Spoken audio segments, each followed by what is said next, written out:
20 years ago tomorrow, terrorism came to Australia's doorstep in Bali and took 202 lives, 88 of them Australians. Few people who were alive then will forget how the news unfolded, with most Australians finding out in the morning news bulletins on Sunday, October the 13th, 2002. It started a bit earlier for me because I was working for the Australian Foreign Minister Alexander Downer, and I took a call about 3:30 in the morning from the author of this book, The Consul. Ian Kemish then headed up Australia's Consular Services, the part of foreign affairs that looks after Australians travelling overseas and those who strike trouble overseas. So Ian Kemish handled countless emergencies over the years, and he coordinated Australia's gargantuan emergency response to Bali, starting in the early hours of that Sunday morning. I'll never forget that call when Ian was officially alerting the government via me. He knew I was in the same city as the minister and I'd work out when to ring and wake him. It wasn't long. We didn't know a lot, but it sounded horrific and there was a lot to do. I spoke with Ian Kemish earlier and asked him about that night. Yeah, thanks, Chris. It's interesting to look back, isn't it? I remember my call to you very well as well. Look, I lived in a quiet, leafy suburb of Canberra, and the silence was shattered in the very, very early hours of the morning. That morning, the 13th of October, here in Australia, by a call from Rick Smith. And Rick was our gruff, wonderful, experienced ambassador in Indonesia, who was actually at the end of his posting. He in turn had been called only just before that by our man on the ground in Bali, Ross Tyso, our Consul General there, who was actually at the scene of the two nightclubs and witnessing the devastation himself directly. He'd spoken to Rick. Rick rang me and said, look, this is a bigger thing than we're used to. There's going to be very significant casualties. Details are sketchy, but we're going to need the help of Defence and some of the others. Sorry to start with you, mate, he said, but there it is.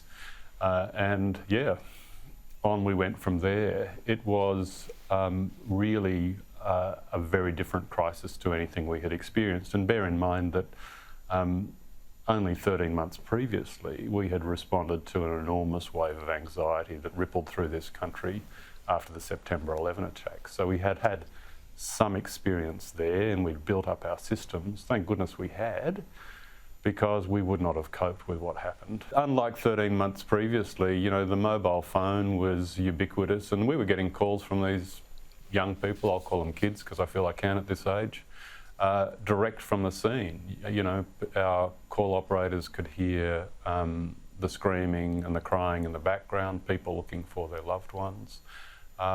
It was a very difficult situation to get control of and to try and sort of establish some patterns of sensible response. We did over time. It was an extraordinary response because, as you say, Defence was involved, you had private operators involved, health professionals involved, of course everybody in the Department of Foreign Affairs and Trade. You also had a lot of volunteers on the ground in Bali that were helping out in various ways. Can you reflect on just what you learned about Australians responding to this crisis, especially in partnership with Indonesians?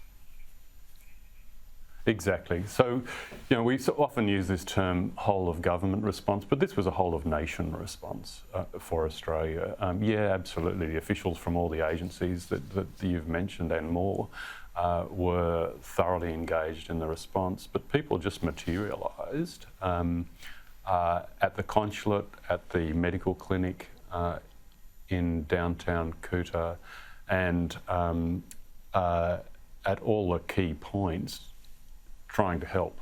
They were enormously helpful.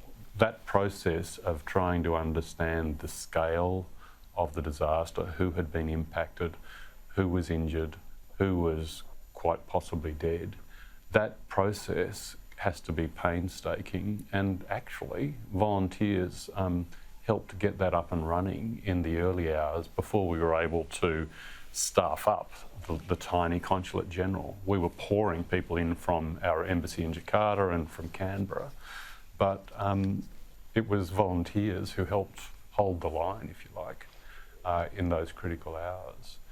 There was anger, there was fear, there was frustration eventually. It was unavoidable. So many people were killed, so many injured, so many loved ones trying to contact their relatives. Of course, the hospital in Bali was overwhelmed. I'll never forget going to that hospital 48 hours after the bombing. The site itself was horrific. Yeah. How did you deal as a department with the demands of people? Of course, everybody wanted their people out of there and in medical care instantly, and it simply wasn't possible. No, it wasn't, and there had to be a triage process led by the serious medical professionals.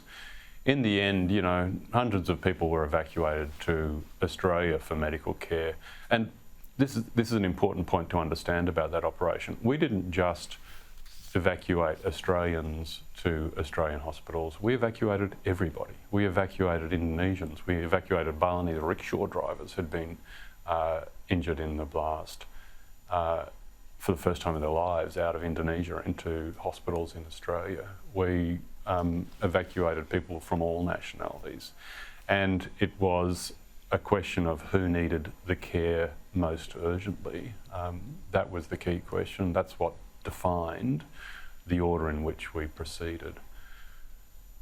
Chris, as you know, what followed then was the process of seeking to identify the dead, and that was a very difficult and long and drawn out process, and that caused great anguish for the families of the victims. It was horrific. Ian, congratulations on your fascinating book, but more importantly, congratulations on the emergency response that you led there 20 years ago.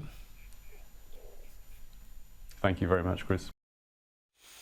Ian Kemish there, I should point out, he's not spruiking his book. I'd read his book a couple of months back and thought it would be a good opportunity to talk to him around this anniversary. As you might have picked up there from Ian, he's one of those calm individuals who dealt with an enormous crisis, having to do a million things at once, but always did it in a very, very calm manner.